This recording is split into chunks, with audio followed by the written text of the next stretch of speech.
اولاد کا حقوق یہ ہے کہ اس کو اچھی تعلیم و تربیت دی جائے، اور والدین کا حقوق یہ ہے کہ وہ اولاد کا محتاج نہ ہو، اولاد ان کو اتنا دے کہ ان کو کبھی اس سے کچھ طلب نہ ہو۔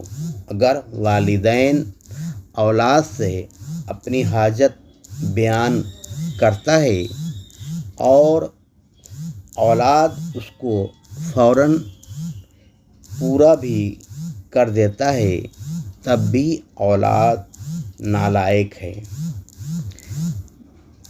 کیونکہ اس نے ان کی حاجت کو پہلے پوری نہیں کی۔ سوالی ہے، چاہے اولاد سے کی جائے یا غیر سے، اس اولاد پر اللہ کی لعنت۔ جس کا والدین سوالی ہو